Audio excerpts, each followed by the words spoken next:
Welcome, grab a popcorn, relax, you will enjoy this story, and please do not forget to subscribe to this channel. The path grew darker. The trees thickened. The sounds of normal life faded behind her. Ahead of her was a place people did not visit for good reasons.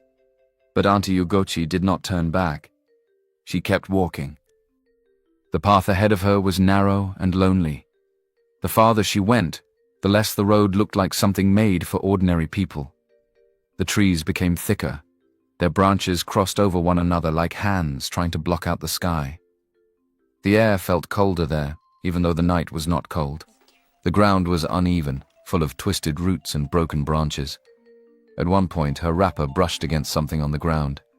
She looked down and saw old animal bones. She paused for 1 second. Only 1 second. Then she kept walking. Her jealousy had already grown stronger than fear.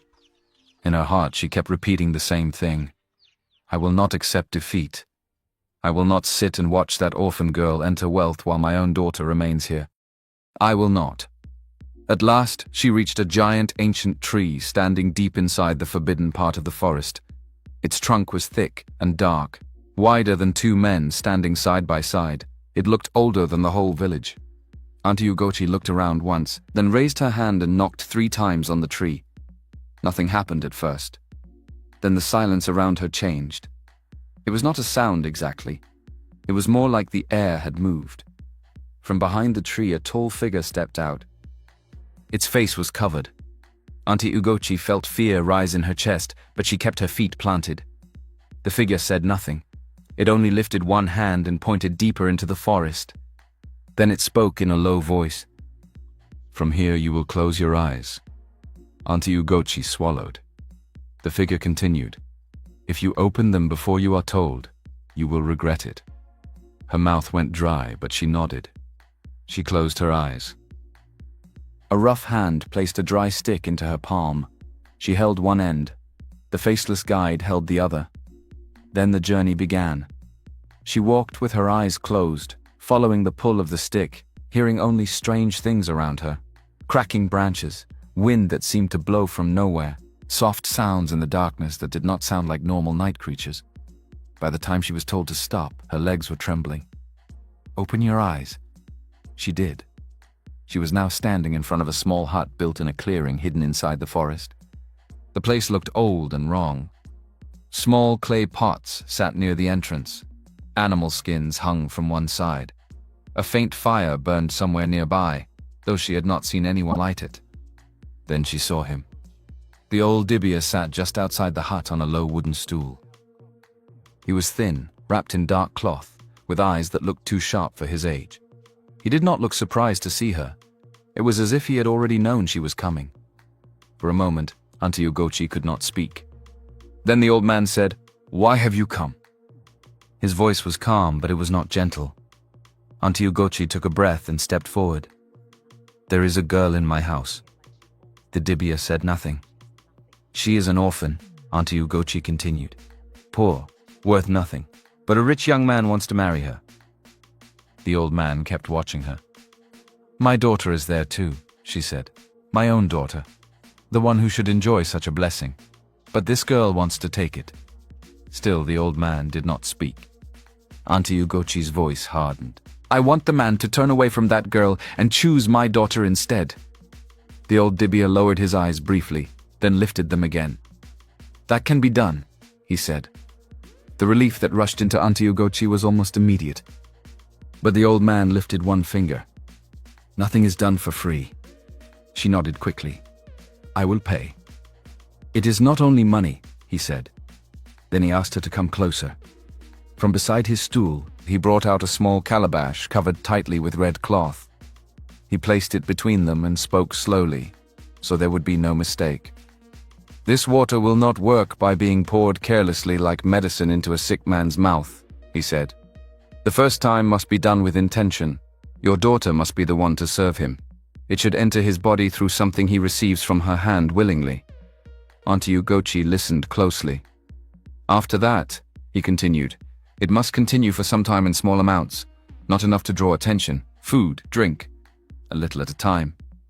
She nodded again. The old man rested one hand on the calabash. And when the girl enters his house, this calabash must be hidden in a place where they both sleep. Not openly. Not where any other hand will touch it carelessly. Auntie Ugochi's breathing had grown shallow. The old man's voice became lower. For 41 nights after the marriage arrangement is secured, your daughter must not confess the truth no matter what happens. She must act like a wife chosen by love. If fear makes her speak too early, what has been tied can break badly. Auntie Ugochi frowned slightly. What do you mean by badly? The old man's eyes rested on her. I mean trouble will return to the house that invited it. She looked away for a moment, then back. What else? Every year, he said, you will return here with an offering of gratitude while the union stands. Do not eat and forget the hand that fed you, and do not ever pour out what remains in the calabash carelessly on the ground near your house. Auntie Ugochi hesitated only briefly. The old dibia studied her face, then said one final thing. If this is done, the man's heart will turn. His eyes will move where you want them to move, but understand this clearly. What is forced is never truly at peace. Auntie Ugochi did not care. Peace was not what she came for. Victory was. I accept, she said. The old man uncovered the calabash for a moment, murmured words over it, then tied the cloth back around it and handed it to her. It felt small in her hands, too small for the damage it could do. Go, he said. Will it work? She asked. The old man looked at her with tired eyes. You did not come here for truth, he said. You came for power. Take it and go. That was enough for her. She rose, took the calabash, and followed the faceless guide back out the way she had come. Before dawn, she was back in her room, hiding the calabash beneath old wrappers inside a locked box. By morning, she was already planning. A few days later, Obina returned to Uncle Cheek's compound to continue the formal discussions about bride price and marriage rights. He came with respect. He came with seriousness. He came with no idea that darkness had already reached ahead of him. As soon as Auntie Ugochi heard that he had arrived, she moved quickly. She called Kiyoma into her room and locked the door. Kiyoma looked uneasy. Mummy, what is it? Auntie Ugochi uncovered the calabash and poured a little of the water into a metal cup, already prepared for drinking water. Kiyoma stepped back. What is that? Do not ask too many questions, Auntie Ugochi said. Just listen carefully. You will take this water to him. He must drink from your hand. Kiyoma stared at the cup. Mummy! Auntie Ugochi grabbed her arm sharply. Do you want that girl to take your life from you? Do you want to sit here and watch her become madam in a rich house while you remain here? Kiyoma's face changed. Jealousy was easier for her to understand than fear. Auntie Ugochi pushed the cup into her hand. Go. Outside, the men were seated already. Uncle Cheek was talking too much again. Obina was listening politely, though his eyes still searched for signs of Amara. Then Kiyoma came out with the tray. She had dressed neatly, not as boldly as before, but carefully enough to look attractive and composed. She stopped before Obina. Please, have some water. Obina accepted it without much thought and drank. Auntie Ugochi watched from inside the doorway, her heart beating hard. Nothing happened. Obina did not jerk. He did not blink strangely. He did not suddenly turn and call Kiyoma's name. He simply drank the water and returned the cup. For one brief moment, panic entered Auntie Ugochi's heart. Had she gone into that dark forest for nothing? Had the old man cheated her?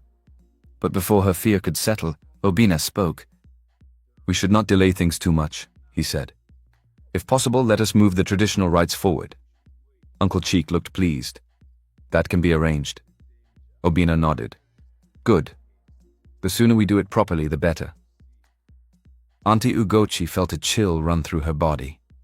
To everybody else, it sounded like eagerness. To her, it sounded like proof.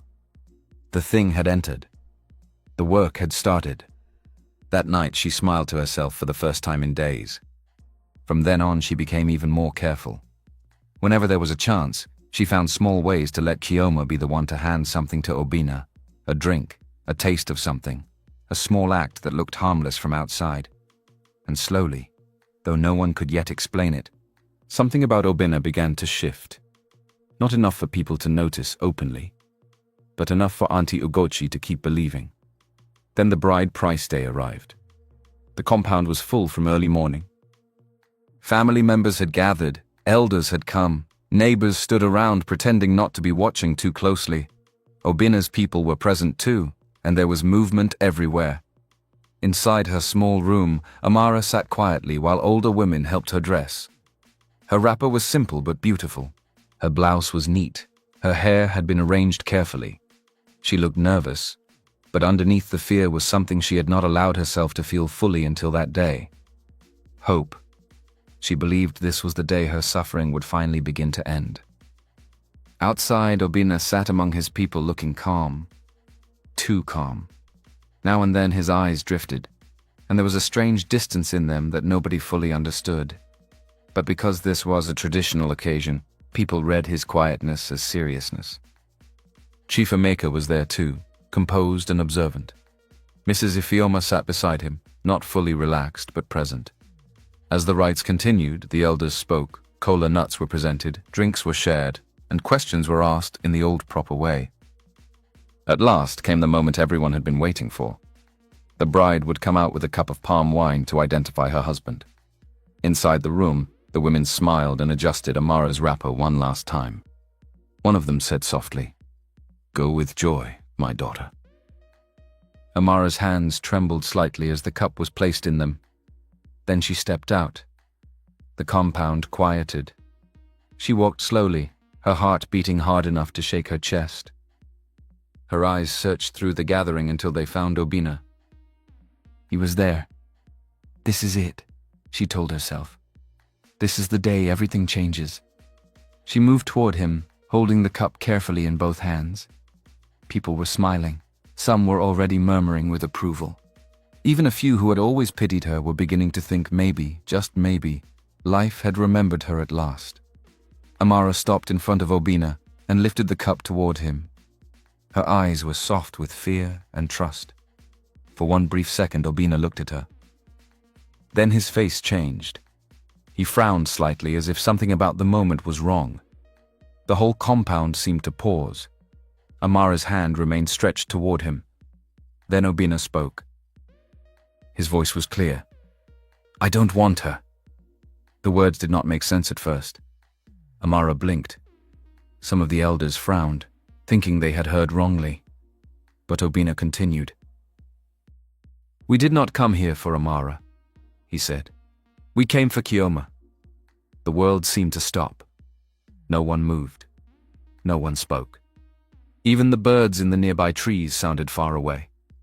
Amara stood there with the cup in her hand, staring at him as if her mind could not catch up with what her ears had just heard. Around her, faces changed one after another. Shock, confusion, disbelief. Mrs. Ifeoma turned sharply to her husband. Chief Emeka's face went hard. Uncle Cheek looked stunned, though not for the same reason Amara was. And Auntie Ugochi lowered her eyes quickly to hide the dark satisfaction rising inside her. Kioma stood frozen for a second, then slowly straightened. Amara's hand began to shake. The cup nearly slipped from her fingers. She looked at Obina again, waiting for his face to soften, for him to say it was a mistake, for him to stand up and correct himself. He did not. He only said again, "The one I want is Kioma." That was when the truth of it hit her. Not in private. Not behind a closed door. Not with kindness. But there, in front of elders, visitors, family, and the same people who had always treated her as if she was nothing. The shame entered her chest like a knife. Her throat tightened. Her eyes filled at once. Somewhere behind her, someone gasped. Another person murmured, "What is this?" But Amara did not stay to hear more. The cup slipped from her hand and fell. Then she turned and ran. She ran past the women near the doorway, past the side of the house, past every stare, past every whisper.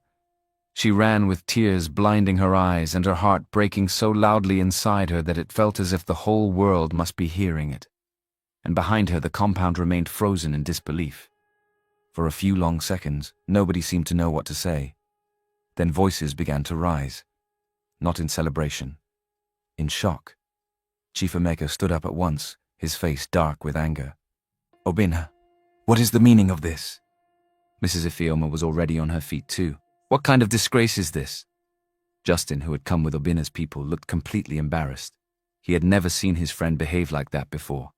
He looked toward the direction Amara had run and felt sick inside. He had once laughed when Obinna first spoke about her. Now he was not laughing at all. The village elders were also visibly upset. One of them shook his head and said, "This is not how a man behaves. If he did not want the girl, he should not have brought families together like this." Another elder added, "This is dishonor. This is public shame." People began murmuring openly. Women near the doorway exchanged looks of pity and anger. Men sitting in the compound shifted in discomfort. The joy of the gathering died immediately. What should have been a day of honor had turned into something ugly. But while others were still trying to understand what had happened, Auntie Ugochi moved quickly. She was not shocked. She was ready. She turned to Uncle Cheek and spoke in a low, urgent voice. "Do not start looking at Amara's tears now, think." Uncle Cheek looked unsettled. "This is bad, Ugochi. This is very bad." "Bad?" she whispered sharply. "What is bad there? A billionaire's family still came to this house. The groom still chose from this house. Do you know what that means?" Uncle Cheek hesitated. Auntie Ugochi leaned closer. "It means the blessing has not left this compound. It has only changed direction." He stared at her. She continued, "Forget Amara for 1 second. Think of Kioma. Think of the kind of life she can enter. Think of what this can do for this family." He still looked disturbed, but his weakness was already rising. Auntie Ugochi knew her husband well. His conscience was not strong. It only needed greed to weaken it further. "Do not be foolish," she said. "If we lose this chance because you suddenly want to remember pity, we may never see another one like it." Uncle Cheik looked down, not because he agreed fully, but because greed had already started doing its work. In front of everyone, Chief Emeka's anger had not reduced. He looked at his son and said, "I cannot support nonsense like this." Mrs. Ifeoma added bitterly, "You have humiliated that girl before the whole village." But Obinna only sat there, strangely calm, his face distant. That frightened Justin more than anything else. If Obinna had shouted, argued, or acted proud, it would have still felt like him. But this quiet emptiness did not feel like his friend. It felt wrong. The elders stepped in before the situation could become worse. One of the oldest men stood and said firmly, "Nothing more will happen today. This ceremony cannot continue like this." Another nodded. "Let everybody go home. If there is any truth left in this matter, it can be sorted later, but not today." So the traditional marriage was postponed. Not ended. Postponed. That small difference mattered deeply to Auntie Ugochi. It meant there was still room to push things further. It meant the door had not completely closed. As people began to leave, disappointment covered the compound like dust after a storm. Chief Emeka walked out in anger. Mrs. Ifeoma followed with a troubled heart. Justin left ashamed and disturbed. The villagers talked in low voices as they scattered. And somewhere behind the house, Amara was still crying alone. Later that evening, inside the same compound, Auntie Ugochi and Kioma celebrated quietly. Not with dancing, not openly, but with the cold satisfaction of people who believed they had won something. Kioma sat in her room, still dressed better than usual, looking at herself in the mirror with a new kind of pride. "Mummy," she said softly, "did you see their faces?" Auntie Ugochi smiled. "Let them look." Kioma touched her necklace and asked, "Do you think it will still happen?" Auntie Ugochi's eyes sharpened. "It will happen. That girl has already fallen. Now we only need to move wisely." Inside the house, Amara was still physically present. But emotionally, something in her had disappeared. She moved. She answered when spoken to. She washed plates, swept and fetched water. But inside, she was gone. She cried alone in her room that night until her eyes burned. Then she cried again the next day, and the day after that. She kept replaying everything. Their first meeting, the broken glass, the river, the day he stood between her and Auntie Ugochi's cane, the oranges in the market, the way he had looked at her and said, "I love you," the way he had told her he wanted something true. She replayed every word until she began to wonder whether she had imagined everything. Maybe she had misunderstood him. Maybe she had been foolish. Maybe poor girls like her only heard love because they were hungry for it. That thought hurt even more than his rejection. The deeper pain was not just that she had lost Obinna. It was that she had allowed herself to believe she could be chosen, and Auntie Ugochi did not let that wound rest. Whenever she passed Amara, she found a new way to press on it. One afternoon, as Amara washed clothes quietly in the backyard, Auntie Ugochi stood over her and said, "This is what happens when poor girls forget themselves." Amara said nothing. Auntie Ugochi continued, "A person should know her level. If you had known yours, you would not have let your head rise like that." Kioma had also changed. She now carried herself as if some final thing had already been settled. She no longer looked at Amara with simple jealousy. She looked at her with victory. Sometimes she would stand before the mirror and ask loudly, "Mummy, do you think city life will suit me?" Or she would say, "I hope I do not forget this village when I move into wealth." Each word was aimed like a stone. Amara became quieter than ever, but inside her, grief was growing into something heavy and dangerous. Not anger yet, not revenge, just a deep dark weight that sat in her chest and would not lift. Meanwhile, things moved quickly in another direction. After the ceremony disaster, Kioma began spending more time around Obinna.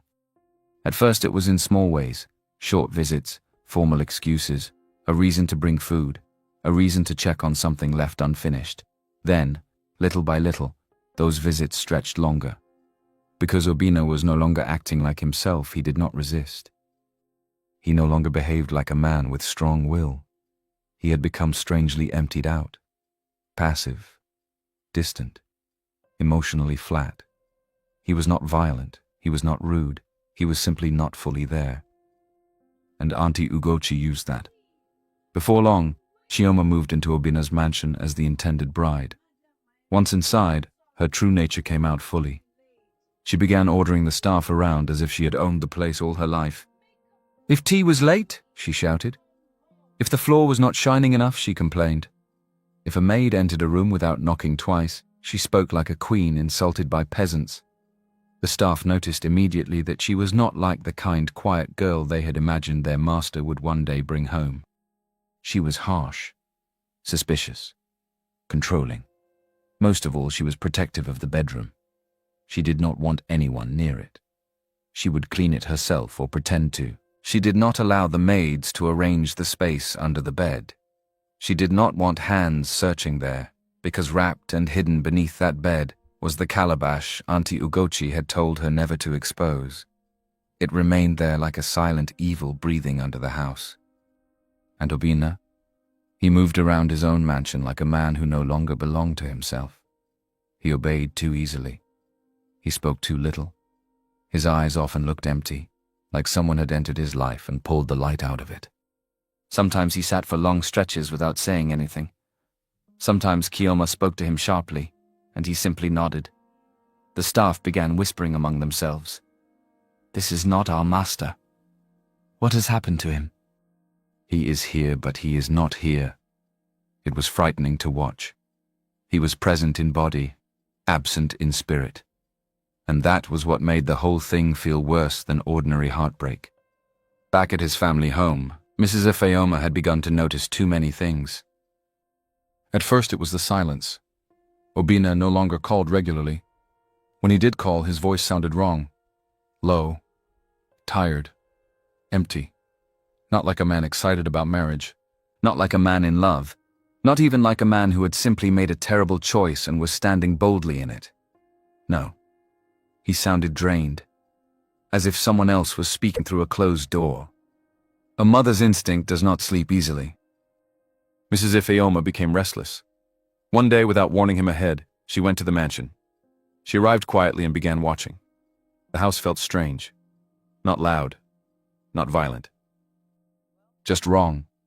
The staff greeted her carefully. Too carefully. Their faces carried the kind of fear people wear when they know something is off but do not know if speaking will cost them their jobs. Chioma came out smiling too brightly, pretending to be respectful. "Welcome, Ma," she said. Mrs. Ifeoma looked at her for a long second. "Where is Obina?" "He is inside resting," Chioma answered quickly. Mrs. Ifeoma nodded and kept looking around. She noticed the tension in the house, the silence, the way even the air seemed tight. Later, when Chioma was distracted, one of the maids quietly came near Mrs. Ifeoma in the kitchen. The girl's voice was low. "Madam." Mrs. Ifeoma turned. "Yes?" The maid hesitated, then said, "Please do not mention my name." Mrs. Ifeoma's face became still. "Speak." The maid swallowed hard. "Since Madam Chioma came, everything has changed. She controls the whole house. She talks to everybody anyhow. And Master?" The girl shook her head. "He does not behave like himself anymore." Mrs. Ifeoma's heart tightened. "What do you mean?" "He just sits. He agrees. He does not even get angry the way a normal person would. It is like—" The girl stopped. "Like what?" "Like something is wrong with him." That confirmed her fear. Mrs. Ifeoma had already suspected it. Now she felt it more strongly.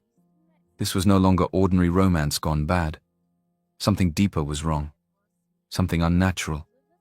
She left that house with a heavy heart and drove straight to Uncle Chaik's compound. If she could not find truth in her son's house, maybe she would find pain in the girl he had once loved. When she saw Amara again, her heart ached. The girl looked broken. Not only sad, broken. Her eyes had lost the soft light they once carried. She greeted politely as always, but the pain inside her was too obvious to hide. "Good afternoon, Ma," Amara said quietly. Mrs. Ifeoma looked at her for a moment, then said gently, "Come and sit with me." They sat in a corner where the others could not hear clearly. For a while, Mrs. Ifeoma said nothing. Then she spoke softly. "I do not believe Obina changed naturally." Amara lifted her eyes slowly. Tears gathered almost at once. Mrs. Ifeoma continued, "I do not know everything yet, but I know my son. Something is wrong." Amara's lips trembled. "Then why did he do that to me?" Mrs. Ifeoma's own face tightened with pain. "I do not know yet, but I will find out." That was the first time since the ceremony that Amara felt somebody speak to her pain without blaming her for it. Mrs. Ifeoma reached out and held her hand. "I promise you," she said, "I will fight for the truth." Amara lowered her head and cried quietly. Not loud, not dramatically. Just the tears of a person who had been carrying too much alone. After some time, Mrs. Ifeoma made up her mind. "Pack a few things," she said. "Come with me for now." Amara looked up in surprise. But before she could answer, Auntie Ugochi's voice cut through the air. "Come with you where?" Mrs. Ifeoma turned. Auntie Ugochi and Uncle Cheek were already coming toward them. Mrs. Ifeoma rose calmly. "She cannot remain here like this." Auntie Ugochi folded her arms. "She is our family matter." Mrs. Ifeoma's face hardened slightly. "That is the same thing you people say whenever somebody wants to stop wickedness." Uncle Cheek spoke weakly. "Madame, this is our house. We will handle our own." Mrs. Ifeoma looked at him with open disappointment. "Will you? Is that what you have been doing all these years?" He lowered his eyes. But Auntie Ugochi was not moved. She did not want Amara anywhere near people who might uncover too much. "She is not leaving with you," she said. "Whatever has happened, she remains under our care." Mrs. Ifeoma wanted to argue further, but she could already see that forcing the matter there might make things worse for Amara immediately after she left. So she stepped back, not because she had accepted defeat, but because she now understood how guarded they had become. She looked at Amara one last time and said softly, "Be strong. Then she turned and left. But she did not leave defeated. She left more determined than ever. Not long after that, strange things began to happen. One evening, Uncle Chaik returned home late and slightly tired. The compound was quiet. He was walking toward the back of the house when he suddenly stopped. Someone was standing near the mango tree. A man, dressed in white. Still, silent. Uncle Chaik's heart jumped. The face looked painfully familiar. It looked like Amika Okiki, Amara's dead father, his elder brother. The figure did not speak. It only stood there with tears running silently down its face. Uncle Chaik's legs almost failed him. He blinked hard. The figure was still there. He took one frightened step back, then another. By the time he shouted and looked again, it was gone. He told nobody that night, but fear had entered him, and it did not leave. A few days later, Auntie Ugochi had her own encounter. She woke at night with the feeling that someone was standing by her door. At first, she thought it was part of a dream. Then she opened her eyes fully. There in the dimness stood the same white figure, still, silent, weeping, her breath caught in her throat. She sat up so fast that her wrapper almost fell from her shoulder. The figure did not move toward her. It only stood there as if looking straight into her guilt. Then, just as suddenly, it was gone. Auntie Ugochi began to shake. Whether it was truly the dead returning, or something else rising from what they had called into their lives, one truth became impossible to ignore. The dark work they had done was no longer staying quietly on their side. The house changed after that. The old confidence was gone. The pride that had once sat comfortably in the rooms began to crack. Uncle Cheek grew jumpy. Auntie Ugochi became watchful in a new way. Even Chioma, though far away in the mansion, began feeling a strange unease whenever night came. Fear had entered where wickedness once felt safe, and that was only the beginning. The house changed after that. The fear that had started in Uncle Chaik's compound did not stay there. It reached the mansion too. At first, Chioma tried to ignore it. The first signs were small enough to dismiss. A door would make a sound at night when nobody had touched it. Heavy footsteps would pass outside the bedroom when the corridor was empty. Once she woke up suddenly because she was sure someone had laughed softly near the window. When she checked, there was nobody there. Another time, she arranged her makeup items carefully on the dressing table before sleeping. By morning, 2 of them had shifted from where she left them. She told herself it was nothing. She told herself she was only tense. But the strange things did not stop. Instead, they grew worse. The bedroom itself began to feel wrong. Sometimes in the middle of the night, the room would suddenly turn cold. Not the normal coolness of air, a deep coldness that felt as if something had entered and was standing still inside it. Chioma would sit up and hold the bedsheet tightly around herself, her eyes moving through the darkness. Sometimes she felt as though someone was standing near the bed, not outside the room, inside it, watching. Once she woke up and heard a slow sound under the bed, as if something hard had rolled lightly from one side to the other. Her whole body went weak. She knew what was hidden there. The calabash. From that night onward, her fear deepened. She stopped sleeping properly. She became sharper with the staff, more suspicious, more controlling. If a maid entered the room without permission, Chioma shouted. If someone came too close to the bed, Chioma drove the person out. One afternoon, a maid tried to sweep properly under the bed, and Chioma slapped the broom from her hand so hard that the girl nearly fell. "Who told you to touch there?" she shouted. The maid stared at her in fear. "Madam, I was only cleaning." "Then clean where I ask you to clean," Chioma snapped, "not where your eyes carry you." After that, the staff became even more afraid of her. But fear did not help Chioma, because the very place she was protecting had become the center of her torment. That was where the coldness seemed strongest. That was where the footsteps always seemed to end. That was where she felt the strange presence most clearly. The evil she had welcomed into the house had started breathing there, and Obina was still not himself. He moved through the mansion like a man whose spirit had been wrapped in cloth. He answered when spoken to, but only with short words. He followed instructions too easily. He no longer looked at people with real feeling in his eyes. If Kioma told him to sit, he sat. If she told him to come inside, he came. There was no fire in him, no protest, no real presence. Watching him had begun to unsettle even Kioma. This was not the rich man she had wanted. This was someone present in body but absent in soul. One night, Mrs. Ifeoma woke up in a cold sweat. She sat up sharply on the bed, breathing hard. Chief Emeka turned at once. "What is it?" She pressed one hand to her chest. "I had a dream." He was fully awake now. "What kind of dream?" Mrs. Ifeoma looked deeply disturbed. "I saw Obina trapped inside a bottle. A small bottle. He was knocking from inside it like someone locked away. He looked weak, drained. He was crying for help, but his voice sounded far." Chief Emeka sat up slowly.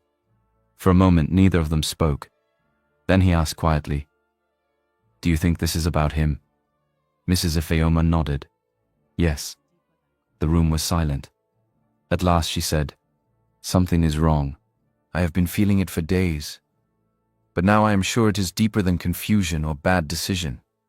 Chief Emeka was already thinking too. He remembered the ceremony. He remembered how Obina had once spoken of Amara with conviction, with softness, with certainty. Then suddenly, in front of everybody, he had turned and chosen Kioma. That kind of change was too sharp, too unnatural. Mrs. Ifeoma got out of bed. "I want to pray." He rose too. "Then we will pray." That night, husband and wife prayed together with a seriousness they had not carried in a long time. Not out of panic, not out of show, but out of deep unease. After prayer they sat again and began to talk through everything slowly. The first meeting. The way Obina had loved Amara. The sabotage with the food. The sudden reversal at the traditional marriage. The strange emptiness in him now. Kioma's new place in the mansion. The cold feeling around the whole matter. By the end of that conversation, both of them had reached the same conclusion. This was more than manipulation. There was likely spiritual interference. From that day, they began to watch more carefully. Mrs. Ifeoma pressed harder, but quietly. She asked staff members simple questions. She studied reactions. She paid attention to details other people might dismiss. Chief Emeka did the same in his own way, speaking less but observing more. Under that pressure, the guilty began to crack. Uncle Cheek was the weakest of them all. He had helped cover wickedness for years, but he had never carried the same hard heart his wife carried. He was guilty, yes, but not settled in guilt the way Auntie Ugochi was. And now fear was destroying whatever comfort greed had given him. The more he saw that white, weeping figure that looked like his dead brother, the more his peace disappeared. He started drinking more. At first it was one extra bottle in the evening. Then it became something he reached for earlier in the day. He grew restless. He would sit outside the house and stare into space. Sometimes he muttered to himself. Sometimes he looked at Amara as if he wanted to speak and could not. He started remembering too much. The day his brother died. The day Amara first arrived as a little girl with swollen eyes and no parents. The time she was insulted in front of him and he said nothing. The lies he told about her. The meals she served without eating. The beatings he allowed. The nights he chose silence because it was easier than confronting his wife. Now every one of those moments returned to him like witnesses. One evening, he was sitting alone with a drink when he suddenly looked up and saw the white figure again near the mango tree. This time it did not disappear quickly. It stood there, still and silent, tears running down its face. Uncle Chike's hands began to shake. "My brother," he whispered. The figure said nothing. But its silence felt like judgment. Uncle Cheek dropped his cup. When the figure was gone, he remained seated there, trembling. The pressure was pushing him toward confession. Back at the mansion, matters were getting worse. One rainy night, Kioma woke up because she heard slow, heavy footsteps moving around the bed. Not outside the door. Around the bed. Step. Step. Step. She sat up suddenly, her throat dry. Obina was lying beside her, staring into nothing as though he had heard nothing at all. Then Chioma heard it again. A soft laugh. Very close.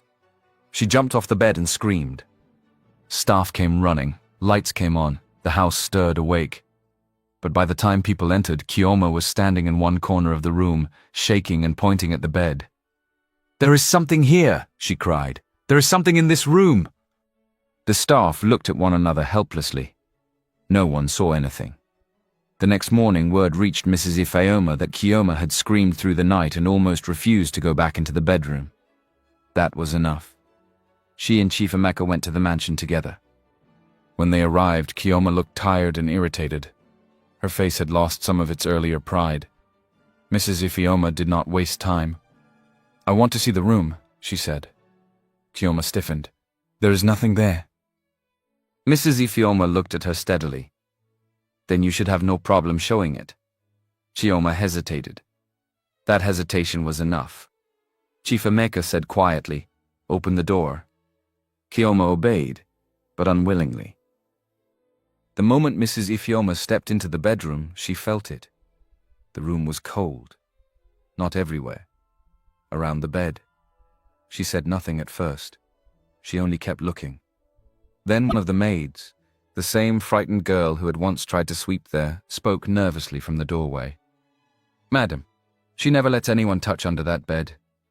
Chioma turned sharply. "Shut up." But it was too late. Mrs. Ifeoma faced the maids. "Move the bed." Chioma panicked at once. "No!" Chief Emeka's eyes fixed on her. "Why not?" Chioma's breathing had changed. Mrs. Ifeoma's voice grew firmer. "Move it." The maids hesitated, then obeyed. The bed shifted. And there, wrapped in white cloth beneath it, lay the calabash. For one long moment, nobody moved. The room fell into a strange silence. Chioma's face drained of color. Mrs. Ifeoma stared at the thing on the floor with a cold certainty rising inside her. Chief Emeka's face hardened. The maid at the door crossed herself and stepped back. "What is that?" Mrs. Ifeoma asked quietly. Chioma said nothing. Her lips had started trembling. Mrs. Ifeoma stepped closer but did not touch it at once. "I asked you a question." Chioma shook her head. "I don't know." It was a weak lie. Chief Emeka looked at her with deep disappointment. "Do not insult us further." The room felt colder now. Chioma looked from the calabash to their faces and back again. Her fear was no longer ordinary. It was the fear of someone who knew the secret had been found, and that the thing she had helped hide was no longer hiding. Mrs. Ifeoma spoke carefully. "This is why my son changed, isn't it?" Chioma pressed both hands to her mouth. Tears came into her eyes. She still did not answer. Chief Emeka said, "Call her mother." Chioma did not move. Mrs. Ifeoma stepped forward, her voice no longer soft. "Speak." That was when something in Chioma broke. She sank onto the floor and began to cry. Not proud crying. Not controlled crying. The kind that comes when fear has finally eaten through all the lies. "Mummy said it was the only way," she sobbed. Nobody spoke. Chioma kept crying. She said if we did nothing, Amara would leave us behind. She said Obina would take her and forget us all. She said this was the only way. Mrs. Ifeoma's heart pounded heavily. What way? Chioma looked at the calabash as if it had become alive. Then the words came. Broken. Shaking. Ugly. She confessed that her mother went into the forest. She confessed there was a dibia. She confessed that the old man gave them prepared water. She confessed that the first time it entered Obina's body was through the water she served him herself. She confessed that after that, little by little, it was added to what he ate and drank whenever he came around. She confessed that the calabash had to be hidden under the bed when she entered his house.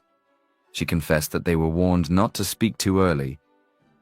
She confessed that there were yearly offerings expected in return. By the time she finished, the room felt heavier than before. Mrs. Ifeoma sat down slowly on a chair nearby. Chief Emeka closed his eyes for one short second. Now they understood. Obina had not willingly turned away from Amara. He had been spiritually manipulated. Every strange sign now had a shape. Every fear now had a source. The evil that had stolen their son's mind had an object, a doorway, and a beginning. Mrs. Ifeoma looked at Chioma through tears of anger and pain. "You helped destroy an innocent girl," she said quietly. Chioma cried harder. "I was afraid. Mummy said..." She said, Chief Emeka cut in, "And you followed." Not long after, Auntie Ugochi and Uncle Chika were brought there. The moment Auntie Ugochi entered the bedroom and saw the white cloth unwrapped beside the bed, she knew. Her face changed. Chioma was still crying on the floor. Uncle Cheek looked like a man already half broken by fear. Mrs. Ifeoma stood. Her voice was calm now, and that calmness was more frightening than shouting. "We know!" Auntie Ugochi tried to speak. "Know what?" Chief Emeka pointed to the calabash. "Enough!" For a moment, Auntie Ugochi still looked ready to deny everything. Then Uncle Cheek gave a weak sound beside her, like a man too tired to lie anymore. His eyes were red. His face looked old. And somehow in that room, with the calabash exposed, Chioma crying, and the weight of all their fear gathered around them, even Auntie Ugochi's hardness began to crack. The truth was now out, and nobody in that room could hide comfortably anymore. For a long moment the bedroom remained silent except for Chioma's crying. Mrs. Ifeoma stood very still, her face pale with pain and anger. Chief Emeka looked at the calabash on the floor as if he wanted to crush it with his bare hands, but he stopped himself. "No," Mrs. Ifeoma said quietly.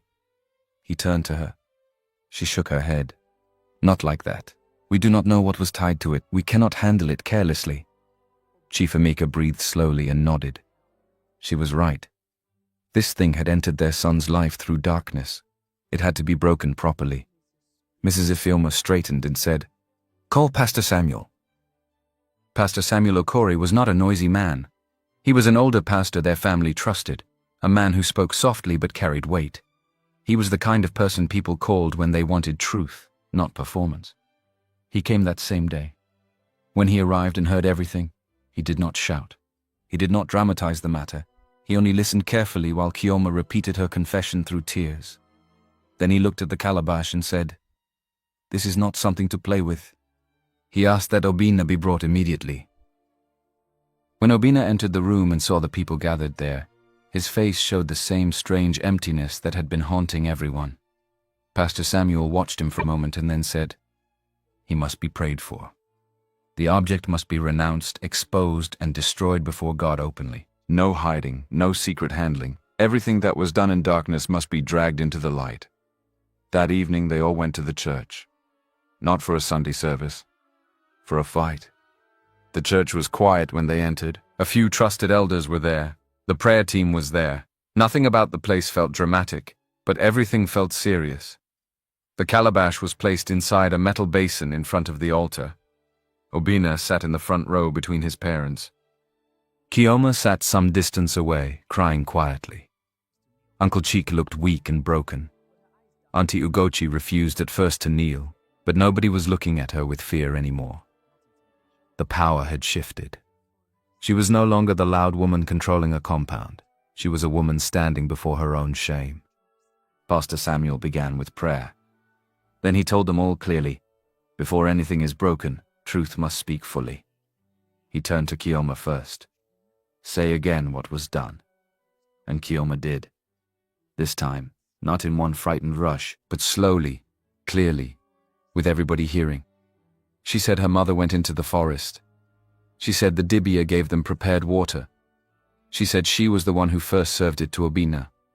She said small drops were added again and again. She said the calabash was hidden under the bed. She said they were warned not to confess too early. Each word dropped into the church like a stone.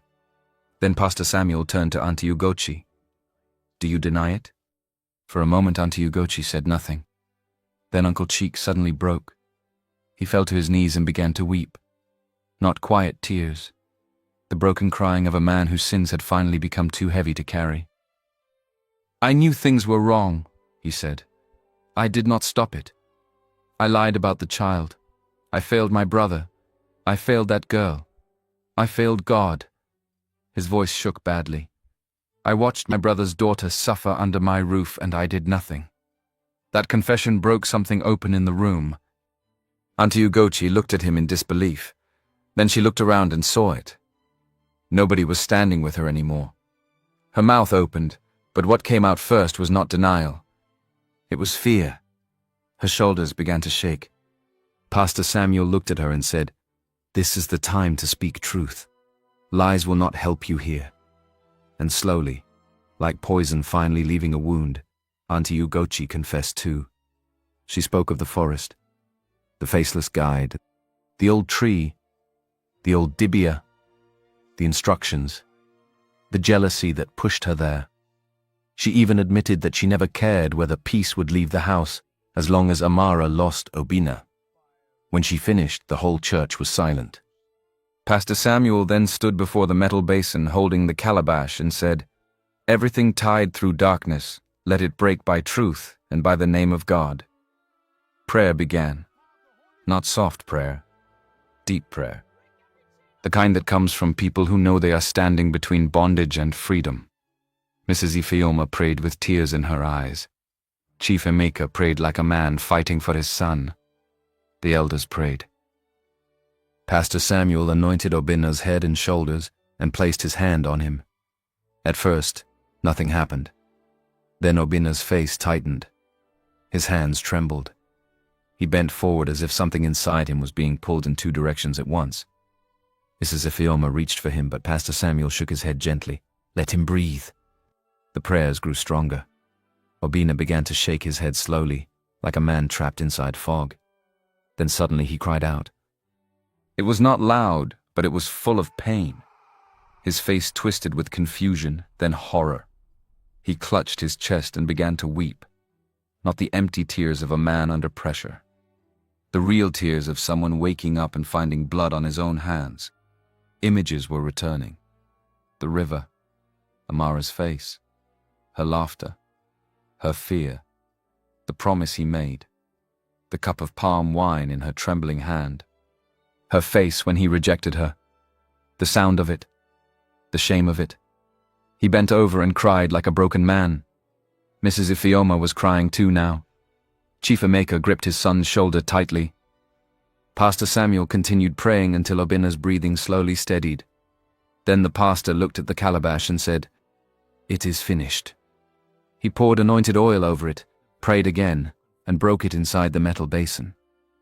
The smell that came out was strange and sharp.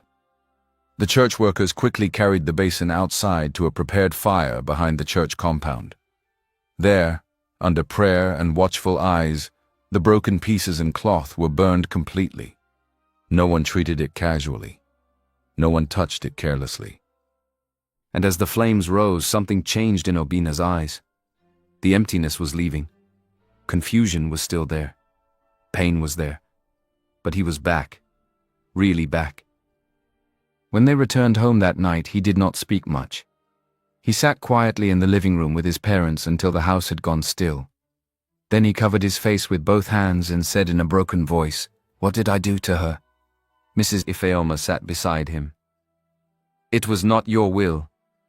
"But it was my mouth," he said, tears falling again. "It was my face, my voice. I did that to her in front of everybody." Chief Emeka, who was not a man given easily to emotion, looked away for a moment before saying quietly, "Then you must spend the rest of your strength making it right." The next morning, Obina asked for only one thing. "I need to see Amara." But before that could happen, Mrs. Ifeoma and Chief Emeka went themselves to Uncle Cheek's house and brought Amara out. This time, nobody stopped them. Uncle Chike was too ashamed to raise his head. Auntie Ugochi sat inside one corner of the house, muttering to herself, her face already looking strange and unsettled. Kioma did not even come out. Amara packed her few things slowly. Her hands shook, but her face remained quiet. When she stepped out of that compound, it was the first time she left it not as a servant sent on an errand, but as someone finally being taken into safety. Mrs. Ifeoma brought her to their mansion in the city. She gave her a room of her own. Clean, quiet, safe. The first night Amara slept there, she still woke up in fear twice, thinking someone would bang on the door and order her outside, but nobody did. For the first time in years, she slept in peace. A day later, Obina came to see her. He did not enter her room with confidence. He stood at the door like a man who knew he had no right to ask for anything. Amara looked up when she heard the knock. When she saw him, her heart moved painfully inside her chest. He looked thinner, tired, real again, but still the same man whose mouth had broken her in public. "Can I come in?" he asked softly. Amara hesitated, then nodded once. Obina entered and remained standing for a moment before slowly sitting in the chair opposite her. Neither of them spoke at first. Then he said, "I remember now." Amara lowered her eyes. Obina swallowed hard. "I remember the river. I remember what I said to you. I remember the market. I remember promising you something true." His voice was shaking. "And I remember what I did." Amara's eyes filled, but she remained silent. Obina did not defend himself. He did not speak like a rich man trying to explain his way out of shame. He spoke like a broken man. "I am sorry," he said. "Not the kind of sorry people say because they want peace. I am sorry because I know what I took from you. I know what I did to your heart." Amara finally looked at him. Her voice was low. "You rejected me before everybody." Obina closed his eyes briefly. "I know." I stood there with the cup in my hand. He nodded once, tears gathering again. "I know. You made me feel like I dreamed the whole thing." This time his tears fell. He did not wipe them quickly. "I know," he whispered, "and I will hate that memory for the rest of my life." Amara turned her face away. She knew now what had happened. She knew he had been spiritually manipulated. But knowing truth did not erase what her heart had lived through. That was the hard part. Obina looked at her and said quietly, "Even when my mouth rejected you, my soul never stopped being yours." That broke something inside her. Not enough to heal her, but enough to make her cry. Obina did not move toward her.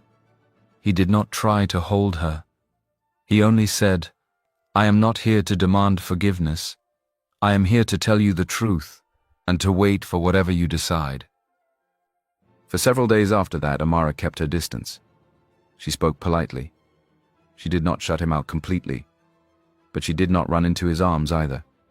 And that was real. That was human. Love had survived. Trust had not yet healed. Obina accepted it. He greeted her gently when he saw her. He gave her time. He did not push. He let his actions speak more than his promises now. Slowly, Amara began to soften.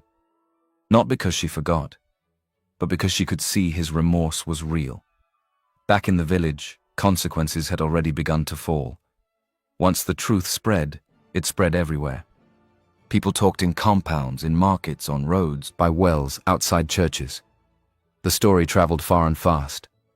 How Auntie Ugochi went into darkness because of jealousy. How Kiyoma helped deceive a man into choosing her. How Uncle Chaik failed his late brother's daughter. How the orphan girl had been innocent all along. The very thing Auntie Ugochi wanted most, status through marriage, became the thing that destroyed her name. She could not carry it. One afternoon, after another night of muttering and fear, something in her finally snapped. She ran out of the compound barefoot, her wrapper loose, her hair scattered, shouting broken things into the air.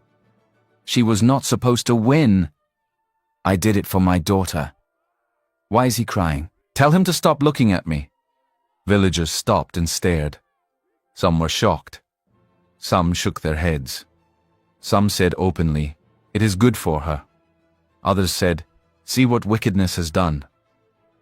Children followed at a distance until older people drove them away.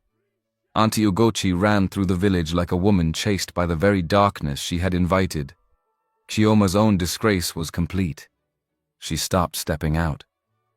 She stayed hidden in her room, unable to bear the stares, the whispers, the shame. The story had gone too far. People no longer saw her as the lucky girl who almost married into wealth. They saw her as the girl who stole another woman's joy through darkness. Even those who once envied her now avoided her. And slowly the truth settled like a curse over her future. No respectable family wanted to join themselves to that scandal. No man wanted to marry into that story. Uncle Chaik became the quietest of them all. He walked like a man carrying stones inside his chest. When he passed through the village, people looked at him not with respect, but with disappointment. He had failed his brother. He had failed justice. He had failed a child placed in his hands. When the village elders gathered, they said openly that he was no longer qualified to stand as family over Amara in any marriage matter. He had lost that right. And so when the time came for things to be done properly again, the elders of Amara's father's kindred rose for her instead. This time, Obinna did not do anything in secret. No quiet meetings. No hidden promises. No confusion. He returned openly and properly for Amara, with his parents standing beside him in full support. By then Amara had regained some life in her face. She was still soft, still humble, but no longer looked like someone buried under daily pain. When the convoy entered the village, people came out again. But the feeling was different this time. The first time they had gathered to watch a poor orphan's humiliation. Now they were gathering to watch her honor restored. The ceremony was held properly, with dignity and joy. This time, when family matters were called, it was the elders from her father's kindred who stood and spoke. One old man, his voice steady with emotion, said, "Our brother's daughter was failed in one house, but she was not abandoned by her blood. Today we stand for her." Those words nearly brought Amara to tears. Chief Amika spoke with respect. Mrs. Ifeoma sat beside Amara at one point and adjusted her wrapper with the care of a mother. No one could miss what had happened. The same woman who once looked at Amara with doubt now stood beside her with full love. And this time, when the cup was placed in Amara's hands, the whole village seemed to hold its breath. She walked forward slowly again. But this walk was different. Her hands trembled, yes. Her heart beat fast, yes. But she was no longer walking toward confusion. She was walking toward truth. Obinna rose before she even reached him. Not because custom demanded it, because his heart did. When she stopped before him, he took the cup from her hand gently and drank. Then he looked at her the way he should have looked at her that first terrible day. Fully, clearly, and with love nobody could mistake. The compound broke into relieved joy. Women ululated. Men smiled and nodded. Some elders even laughed with the happiness of seeing wrong corrected before the end of life. Amara's eyes filled with tears, but this time they were not tears of shame. They were tears of restoration. The bride price was performed correctly and joyfully. Obinna's family treated her with honor in every step. And when the time came for her to leave with them, she did not go like a servant escaping pain. She went like a daughter being honored. In the city, Mrs. Ifeoma truly became the mother figure Amara had lost too early. She taught her gently, cared for her, spoke to her with love, and gave her the kind of protection that did not wound. Amara often found herself looking at her in quiet surprise, still not fully used to being spoken to kindly by an older woman. One evening, after all the noise of the celebrations had settled, and the house had grown calm, Amara stood on the balcony outside her room, looking at the lights below. Obinna came and stood beside her. For a moment they said nothing. Then he said softly, "You almost lost everything because of me." Amara shook her head. "Not because of you. Because of what people allowed." Obinna looked at her. "Still, I hate that pain touched you through me." Amara turned to him slowly. "I almost stopped believing I was worth choosing," she said. Obinna's face tightened with pain. "But now," she continued quietly, "I know something." "What?" She gave a small, tired, beautiful smile. "That a person can be poor and still carry honor." Obinna took her hand gently. "And a person can be loved, even when others try to bury that love." Amara nodded. He drew a little closer. "Do you still believe in us?" She looked at him for a long moment. Then she said, "I do. But now I believe with open eyes." Obinna smiled through the emotion in his face. That is enough for me." He lifted her hand and kissed it softly. Then she rested her head against his shoulder. Below them, the house was quiet. Above them, the night was gentle. And for the first time in a long time, peace did not feel like something fragile. It felt earned. Amara entered her new life not merely as a poor girl rescued by wealth, but as a woman whose value remained real even when others tried to bury it. And Obinna did not just marry the woman he loved. He survived a battle over love, greed, class, and dark interference, and came out of it knowing that true love must be protected not only from open enemies, but from hidden evil and human pride. Their story left a truth behind that many in the village never forgot. A person can be family and still betray you. A person can be poor and still deserve honor. And a true love may be attacked, delayed, and wounded, but it cannot be stolen forever.